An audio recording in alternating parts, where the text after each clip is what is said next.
La servitude moderne est une servitude volontaire, consentie par la foule des esclaves qui rampent à la surface de la terre. Ils achètent eux-mêmes toutes les marchandises qui les asservissent toujours un peu plus. Ils courent eux-mêmes derrière un travail toujours plus aliénant, que l'on consent généreusement à leur donner s'ils sont suffisamment sages. Ils choisissent eux-mêmes les maîtres qu'ils devront servir. Pour que cette tragédie mêlée d'absurdité ait pu se mettre en place, il a fallu tout d'abord ôter aux membres de cette classe toute conscience de son exploitation et de son aliénation. Voilà bien l'étrange modernité de notre époque. Contrairement aux esclaves de l'Antiquité, aux serfs du Moyen-Âge ou aux ouvriers des premières révolutions industrielles, nous sommes aujourd'hui devant une classe totalement asservie, mais qui ne le sait pas, ou plutôt, qui ne veut pas le savoir. Ils ignorent par conséquent la révolte, qui devrait être la seule réaction légitime des exploités. Ils acceptent sans discuter la vie pitoyable que l'on a construite pour eux.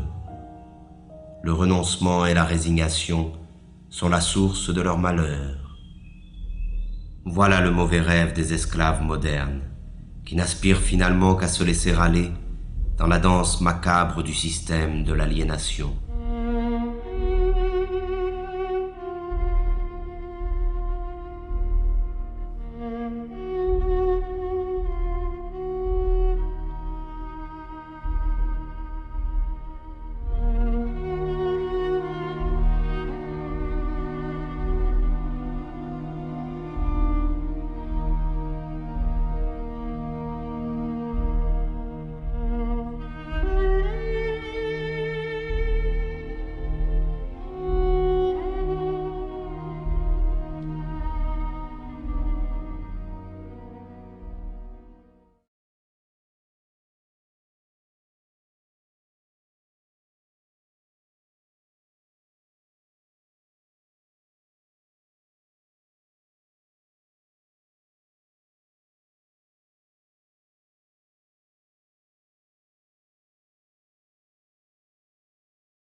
À mesure qu'ils construisent leur monde par la force de leur travail aliéné, le décor de ce monde devient la prison dans laquelle il leur faudra vivre.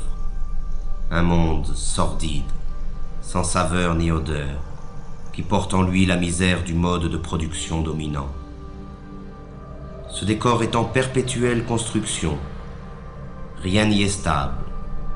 La réflexion permanente de l'espace qui nous entoure trouve sa justification dans l'amnésie généralisée et l'insécurité dans lesquelles doivent vivre ses habitants. Il s'agit de tout refaire à l'image du système. Le monde devient tous les jours un peu plus sale et bruyant, comme une usine. Chaque parcelle de ce monde est la propriété d'un État ou d'un particulier. Ce vol social, qu'est l'appropriation exclusive du sol, se trouve matérialisé dans l'omniprésence des murs, des barreaux, des clôtures, des barrières et des frontières. Ils sont la trace visible de cette séparation qui envahit tout. Mais parallèlement, l'unification de l'espace selon les intérêts de la culture marchande est le grand objectif de notre triste époque. Le monde doit devenir une immense autoroute, rationalisée à l'extrême, pour faciliter le transport des marchandises. Tout obstacle, naturel ou humain, doit être détruit. L'habitat dans lequel s'entasse cette masse servile est à l'image de leur vie. Il ressemble à des cages, à des prisons, à des cavernes. Mais contrairement aux esclaves ou aux prisonniers, l'exploité des temps modernes doit payer sa cage.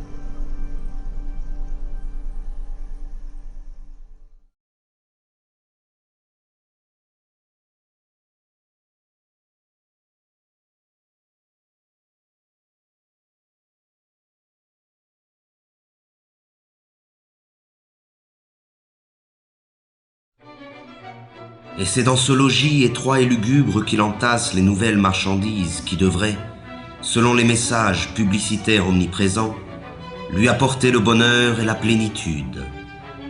Mais plus il accumule des marchandises, et plus la possibilité d'accéder un jour au bonheur s'éloigne de lui.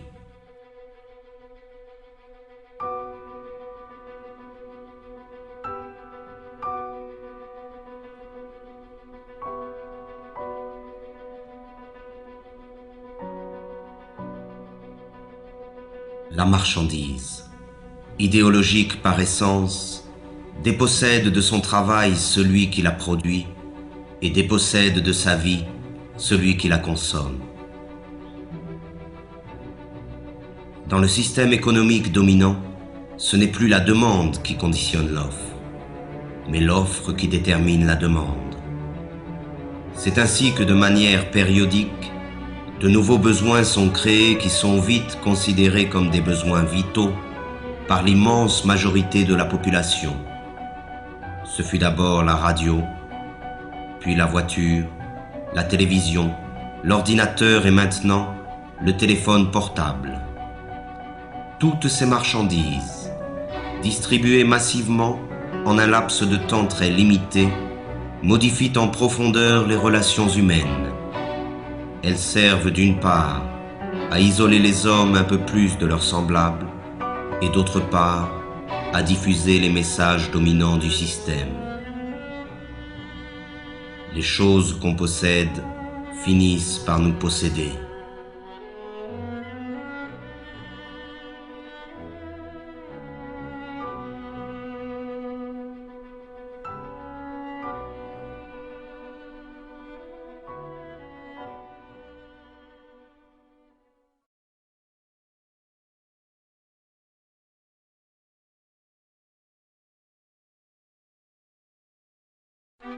Mais c'est encore lorsqu'il s'alimente que l'esclave moderne illustre le mieux l'état de décrépitude dans lequel il se trouve. Disposant d'un temps toujours plus limité pour préparer la nourriture qu'il ingurgite, il en est réduit à consommer à la va-vite ce que l'industrie agrochimique produit. Il erre dans les supermarchés à la recherche des ersatz que la société de la fausse abondance consent à lui donner. Là encore, il n'a plus que l'illusion du choix. L'abondance des produits alimentaires ne dissimule que leur dégradation et leur falsification. Il ne s'agit bien notoirement que d'organismes génétiquement modifiés, d'un mélange de colorants et de conservateurs, de pesticides, d'hormones et autres inventions de la modernité. Le plaisir immédiat est la règle du mode d'alimentation dominant, de même qu'il est la règle de toutes les formes de consommation. Et les conséquences sont là qui illustrent cette manière de s'alimenter. Mais c'est face au dénuement du plus grand nombre que l'homme occidental se réjouit de sa position et de sa consommation frénétique. Pourtant, la misère est partout où règne la société totalitaire marchande. Le manque est le revers de la médaille de la fausse abondance. Et dans un système qui érige l'inégalité comme critère de progrès, même si la production agrochimique est suffisante pour nourrir la totalité de la population mondiale, la faim ne devra jamais disparaître.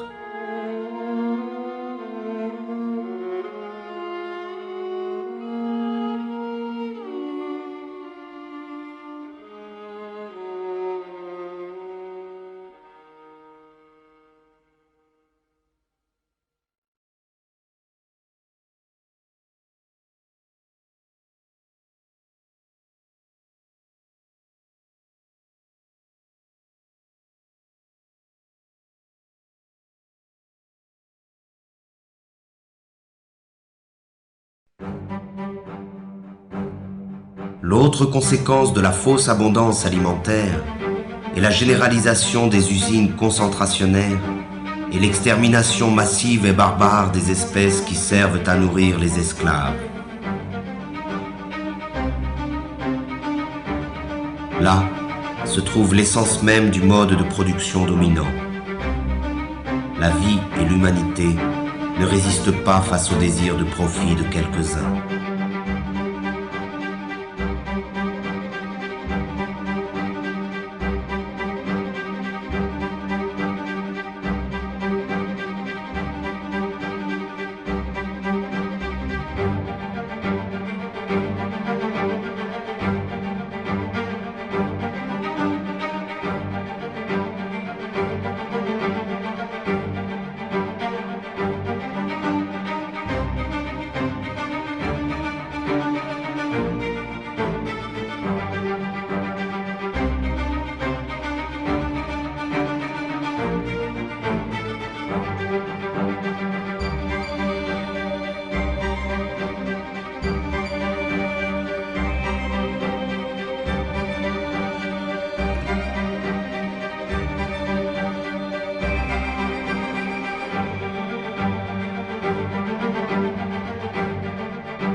Le pillage des ressources de la planète, l'abondante production d'énergie ou de marchandises, les rejets et autres déchets de la consommation ostentatoire hypothèquent gravement les chances de survie de notre Terre et des espèces qui la peuplent. Mais pour laisser libre cours au capitalisme sauvage, la croissance ne doit jamais s'arrêter. Il faut produire, produire et reproduire encore.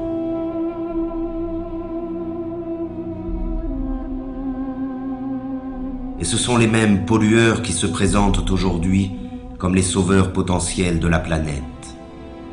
Ces imbéciles du show business subventionnés par les firmes multinationales essaient de nous convaincre qu'un simple changement de nos habitudes de vie suffirait à sauver la planète du désastre.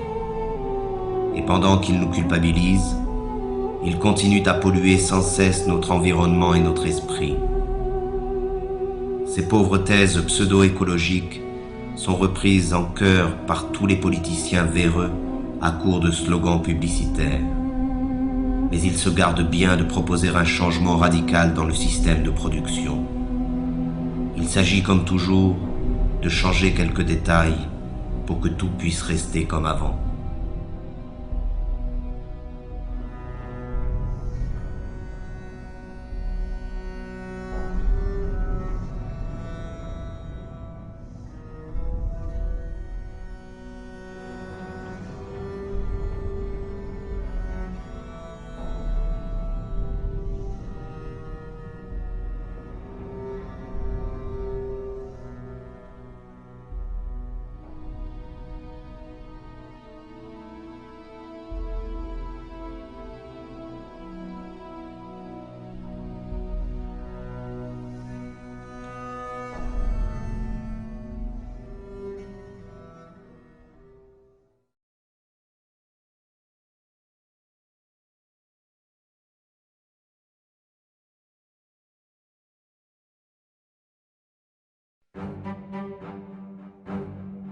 Mais pour rentrer dans la ronde de la consommation frénétique, il faut de l'argent. Et pour avoir de l'argent, il faut travailler, c'est-à-dire se vendre. Le système dominant a fait du travail sa principale valeur. Et les esclaves doivent travailler toujours plus pour payer à crédit leur vie misérable. Ils s'épuisent dans le travail, perdent la plus grande part de leur force vitale et subissent les pires humiliations. Ils passent toute leur vie à une activité fatigante et ennuyeuse pour le profit de quelques-uns. L'invention du chômage moderne est là pour les effrayer et les faire remercier sans cesse le pouvoir de se montrer généreux avec eux. Que pourraient-ils bien faire sans cette torture qu'est le travail? Et ce sont ces activités aliénantes que l'on présente comme une libération. Quelle déchéance et quelle misère!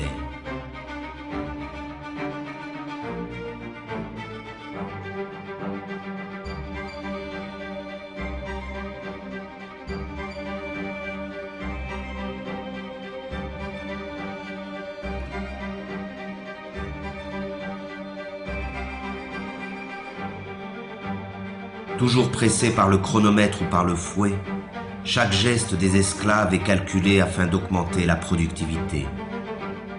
L'organisation scientifique du travail constitue l'essence même de la dépossession des travailleurs, à la fois du fruit de leur travail, mais aussi du temps qu'ils passent à la production automatique des marchandises ou des services. Le rôle du travailleur se confond avec celui d'une machine dans les usines, avec celui d'un ordinateur dans les bureaux. Le temps perdu ne revient plus. Ainsi, chaque travailleur est assigné à une tâche répétitive, qu'elle soit intellectuelle ou physique. Il est spécialiste dans son domaine de production. Cette spécialisation se retrouve à l'échelle de la planète dans le cadre de la Division internationale du travail. On conçoit en Occident, on produit en Asie et l'on meurt en Afrique.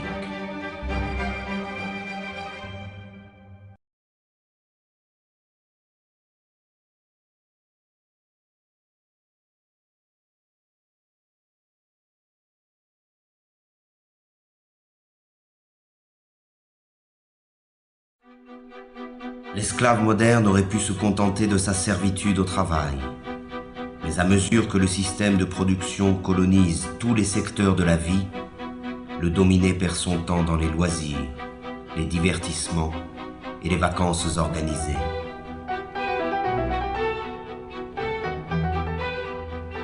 Aucun moment de son quotidien n'échappe à l'emprise du système. Chaque instant de sa vie a été envahi. C'est un esclave à temps plein.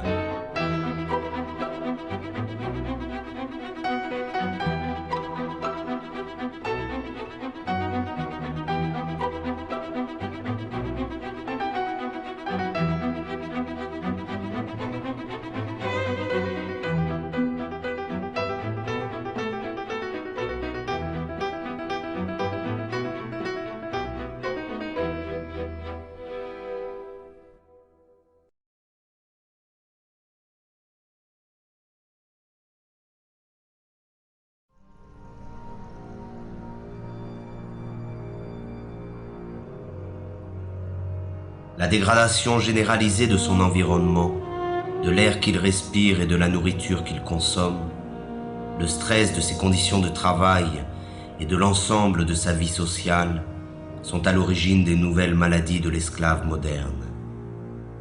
Il est malade de sa condition servile et aucune médecine ne pourra jamais remédier à ce mal.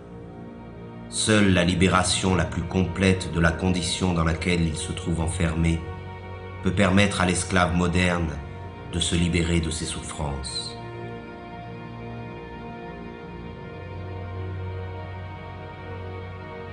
La médecine occidentale ne connaît qu'un remède face aux maux dont souffrent les esclaves modernes, la mutilation.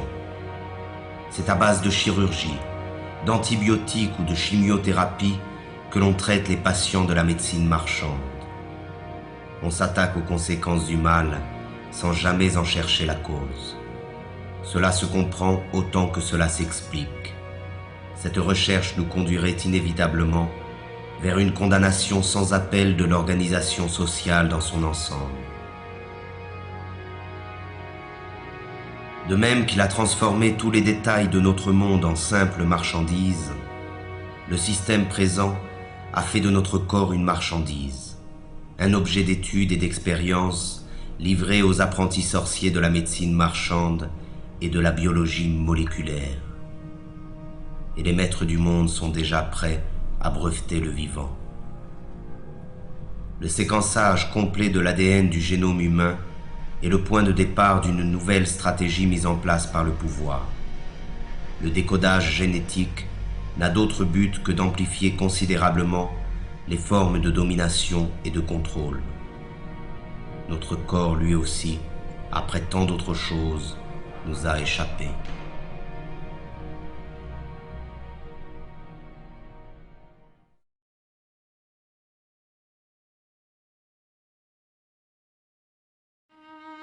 Le meilleur de sa vie lui échappe, mais il continue, car il a l'habitude d'obéir depuis toujours.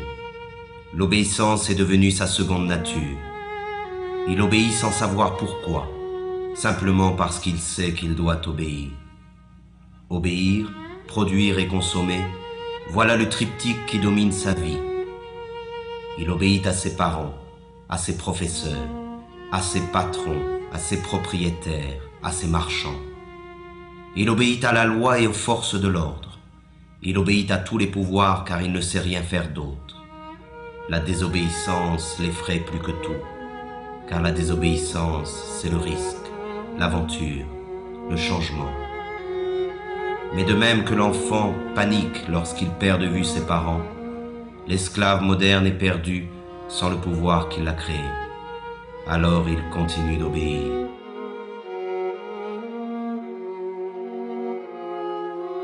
C'est la peur qui a fait de nous des esclaves et qui nous maintient dans cette condition.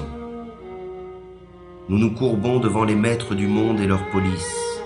Nous acceptons cette vie d'humiliation et de misère par crainte. Nous disposons pourtant de la force du nombre face à cette minorité qui gouverne. Leur force à eux, ils ne la retirent pas de leur police, mais bien de notre consentement. Nous justifions notre lâcheté devant l'affrontement légitime contre les forces qui nous oppriment par un discours plein d'humanisme moralisateur. Le refus de la violence révolutionnaire est ancré dans les esprits de ceux qui s'opposent au système au nom des valeurs que ce système nous a lui-même enseignées. Mais le pouvoir, lui, n'hésite jamais à utiliser la violence quand il s'agit de conserver son hégémonie.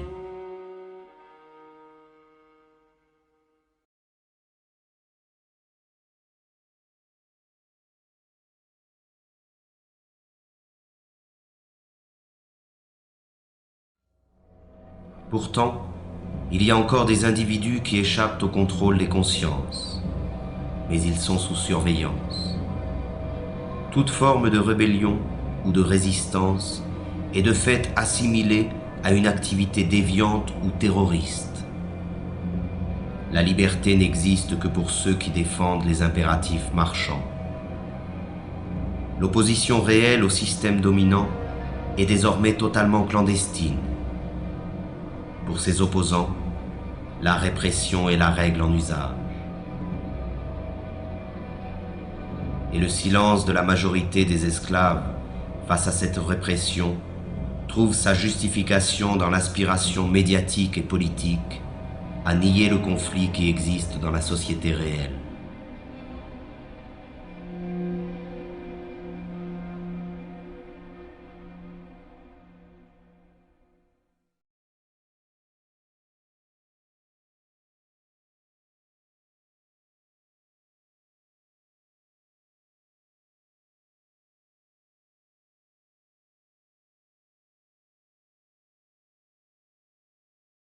Comme tous les êtres opprimés de l'histoire, l'esclave moderne a besoin de sa mystique et de son Dieu pour anesthésier le mal qui le tourmente et la souffrance qui l'accable. Mais ce nouveau Dieu, auquel il a livré son âme, n'est rien d'autre que le néant, un bout de papier, un numéro qui n'a de sens que parce que tout le monde a décidé de lui en donner. C'est pour ce nouveau Dieu qu'il étudie, qu'il travaille, qu'il se bat et qu'il se vend. C'est pour ce nouveau Dieu qu'il a abandonné toute valeur et qu'il est prêt à faire n'importe quoi. Il croit qu'en possédant beaucoup d'argent, il se libérera des contraintes dans lesquelles il se trouve enfermé, comme si la possession allait de pair avec la liberté. La libération est une ascèse qui provient de la maîtrise de soi. Elle est un désir et une volonté en acte. Elle est dans l'être et non dans la voix. Mais encore faut-il être résolu à ne plus servir, à ne plus obéir. Encore faut-il être capable de rompre avec une habitude que personne, semble-t-il, n'ose remettre en cause.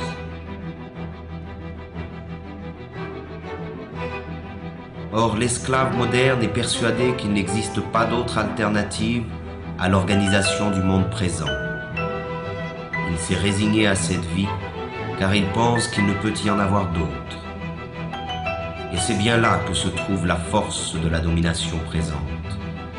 Entretenir l'illusion que ce système, qui a colonisé toute la surface de la Terre, est la fin de l'histoire. Il a fait croire à la classe dominée que s'adapter à son idéologie revient à s'adapter au monde tel qu'il est et tel qu'il a toujours été. Rêver d'un autre monde est devenu un crime, condamné unanimement par tous les médias et tous les pouvoirs. Le criminel est en réalité celui qui contribue, consciemment ou non, à la démence de l'organisation sociale dominante. Il n'est pas de folie plus grande que celle du système présent.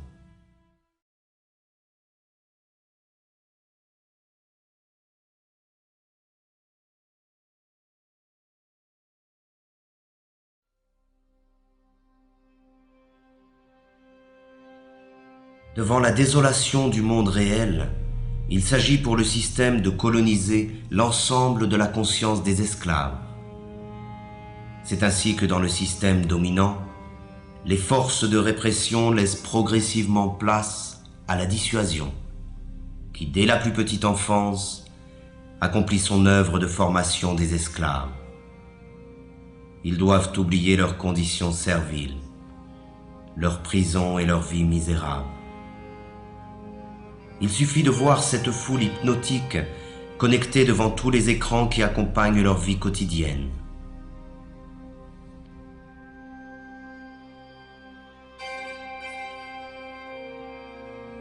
Ils trompent leur insatisfaction permanente dans le reflet manipulé d'une vie rêvée, faite d'argent, de gloire et d'aventure.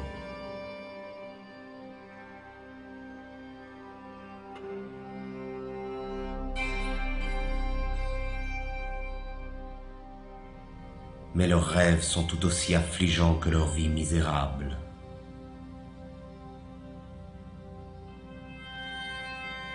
Il existe des images pour tous et partout. Elles portent en elles le message idéologique de la société moderne et servent d'instruments d'unification et de propagande. Elles croissent à mesure que l'homme est dépossédé de son monde et de sa vie.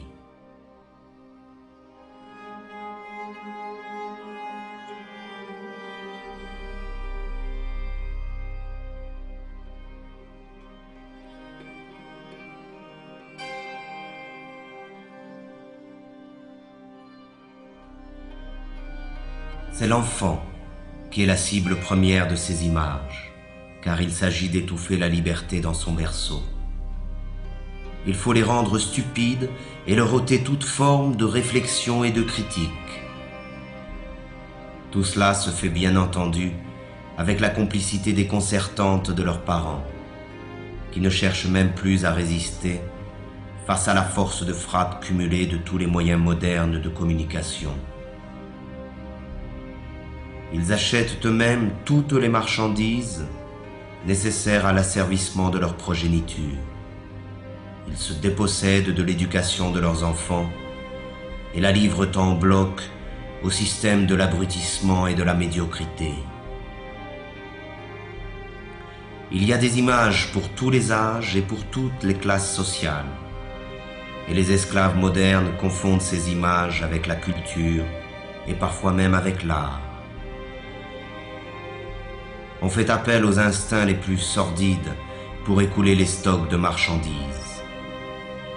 Et c'est encore la femme, doublement esclave dans la société présente, qui en paie le prix fort. Elle en est réduite à être un simple objet de consommation. La révolte elle-même est devenue une image que l'on vend pour mieux en détruire le potentiel subversif. L'image est toujours aujourd'hui la forme de communication la plus simple et la plus efficace. On construit des modèles, on abrutit les masses, on leur ment, on crée des frustrations. On diffuse l'idéologie marchande par l'image, car il s'agit encore et toujours du même objectif: vendre des modes de vie ou des produits, des comportements ou des marchandises, peu importe, mais il faut vendre.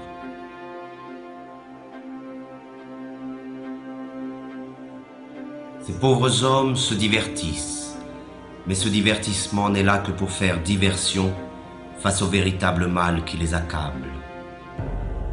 Ils ont laissé faire de leur vie n'importe quoi et ils feignent d'en être fiers. Ils essaient de montrer leur satisfaction, mais personne n'est dupe. Ils n'arrivent même plus à se tromper eux-mêmes lorsqu'ils se retrouvent face au reflet glacé du miroir.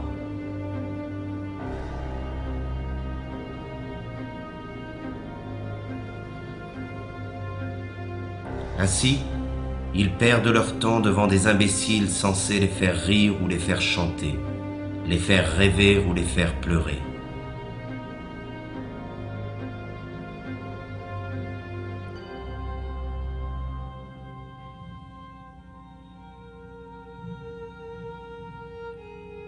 On mime à travers le sport médiatique les succès et les échecs, les forces et les victoires que les esclaves modernes ont cessé de vivre dans leur propre quotidien.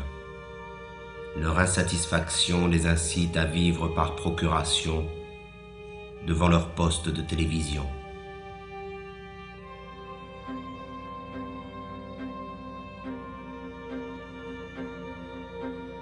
Tandis que les empereurs de la Rome antique achetaient la soumission du peuple avec du pain et les jeux du cirque, aujourd'hui c'est avec les divertissements et la consommation du vide que l'on achète le silence des esclaves.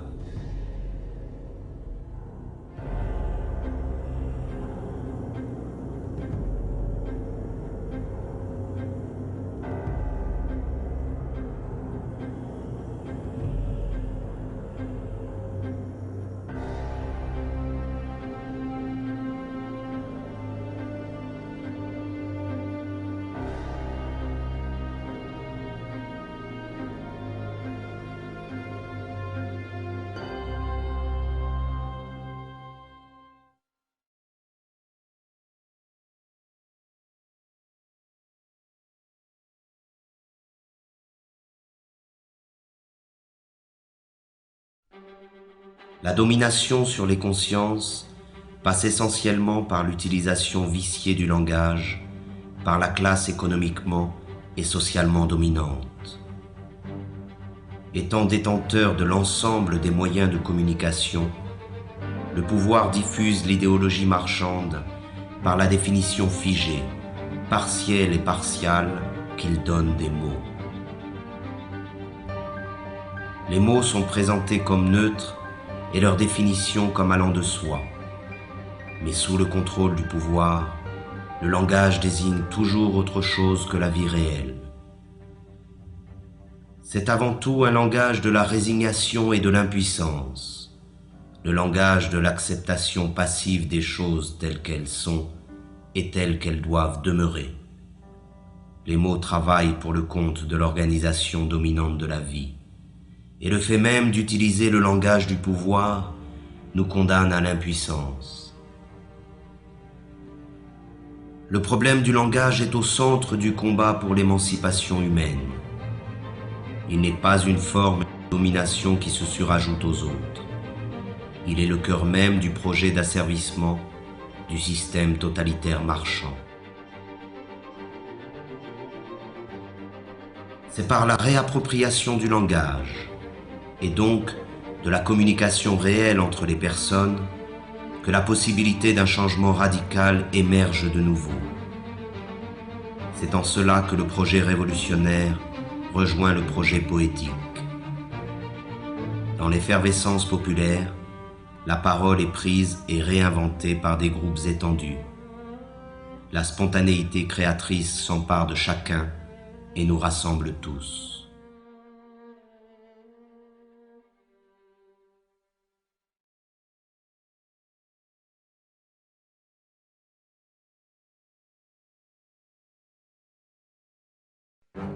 Pourtant, les esclaves modernes se pensent toujours citoyens.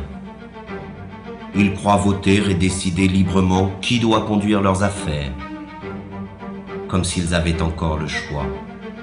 Ils n'en ont conservé que l'illusion. Croyez-vous encore qu'il existe une différence fondamentale quant au choix de société dans laquelle nous voulons vivre entre le PS et l'UMP en France, entre les démocrates et les républicains aux États-Unis, entre les travaillistes et les conservateurs au Royaume-Uni? Il n'existe pas d'opposition car les partis politiques dominants sont d'accord sur l'essentiel, qui est la conservation de la présente société marchande. Il n'existe pas de parti politique susceptible d'accéder au pouvoir qui remettent en cause le dogme du marché. Et ce sont ces partis qui, avec la complicité médiatique, monopolisent l'apparence. Ils se chamaillent sur des points de détail pourvu que tout reste en place. Ils se disputent pour savoir qui occupera les places que leur offre le parlementarisme marchand. Ces pauvres chamailleries sont relayées par tous les médias dans le but d'occulter un véritable débat sur le choix de société dans laquelle nous souhaitons vivre. L'apparence et la futilité dominent sur la profondeur de l'affrontement des idées. Tout cela ne ressemble en rien, de près ou de loin, à une démocratie. La démocratie réelle se définit d'abord et avant tout par la participation massive des citoyens à la gestion des affaires de la cité. Elle est directe et participative. Elle trouve son expression la plus authentique dans l'assemblée populaire et le dialogue permanent sur l'organisation de la vie en commun. La forme représentative et parlementaire, qui usurpe le nom de démocratie, limite le pouvoir des citoyens au simple droit de vote, c'est-à-dire au néant, tant il est vrai que le choix entre gris clair et gris foncé n'est pas un choix véritable. Les sièges parlementaires sont occupés dans leur immense majorité par la classe économiquement dominante, qu'elle soit de droite ou de la prétendue gauche social-démocrate. Le pouvoir n'est pas à conquérir, il est à détruire. Il est tyrannique par nature, qu'il soit exercé par un roi, un dictateur ou un président élu. La seule différence dans le cas de la démocratie parlementaire, c'est que les esclaves ont l'illusion de choisir eux-mêmes le maître qu'ils devront servir. Le vote a fait d'eux les complices de la tyrannie qui les opprime. Ils ne sont pas esclaves parce qu'il existe des maîtres, mais il existe des maîtres parce qu'ils ont choisi de demeurer esclaves.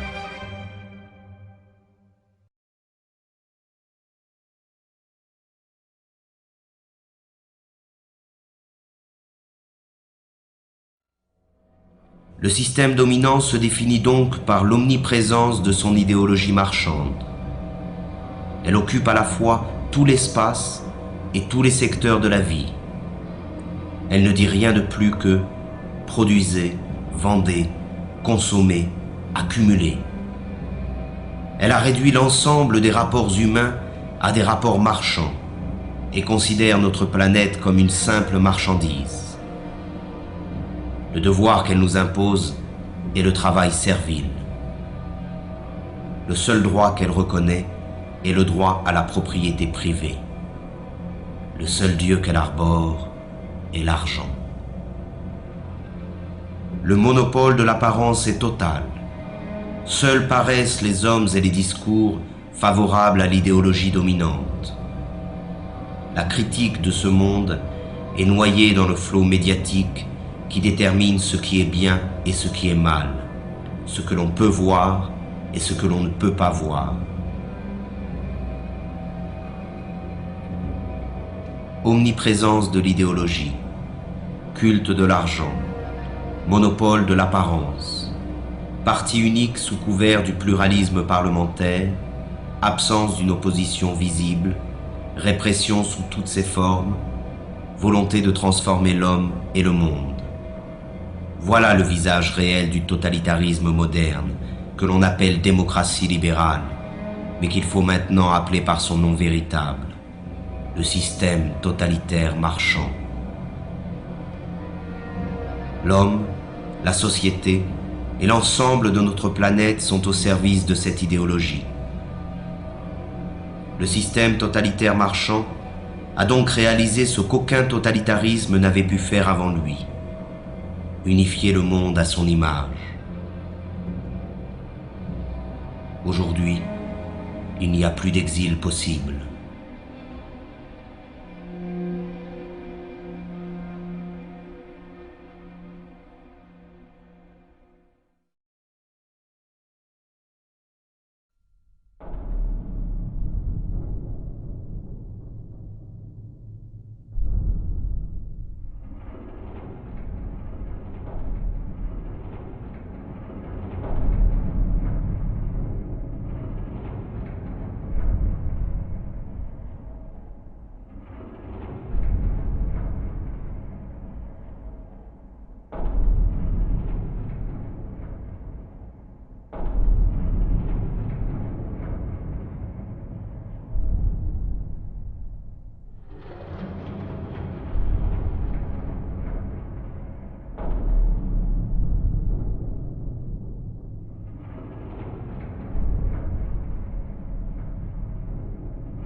forces are the same that burn crosses. Some of those that work forces are the same that burn crosses. Some of those that work forces are the same that burn crosses. Some of those that work forces are the same that burn crosses.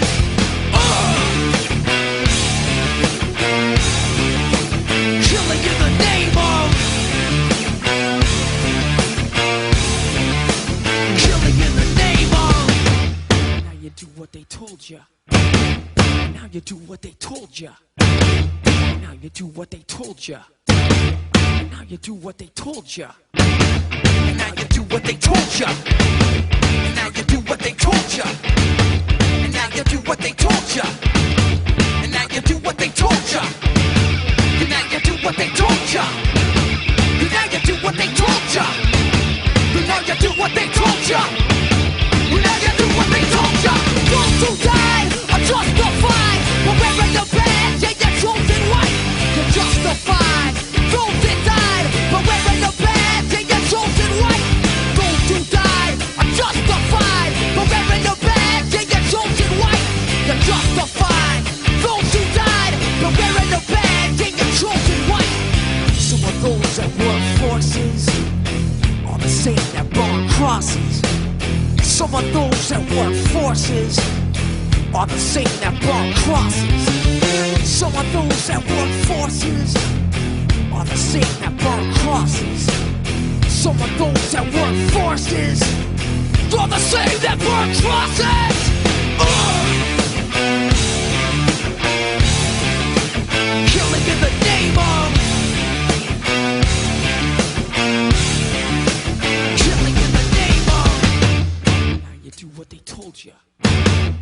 now you do what they told you. And now you do what they told you. And now you do what they told you.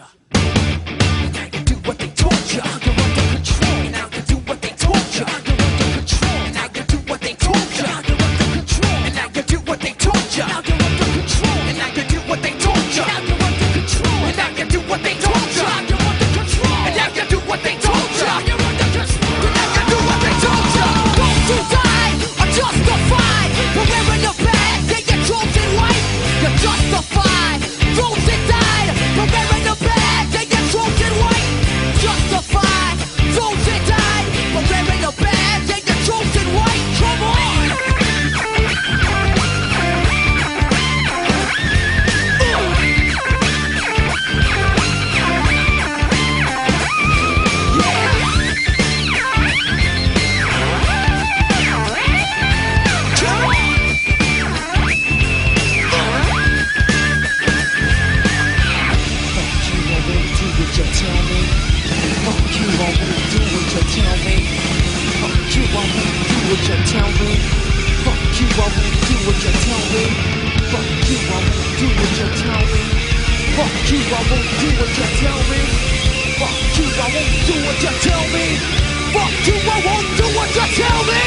Fuck you, I won't do what you tell me.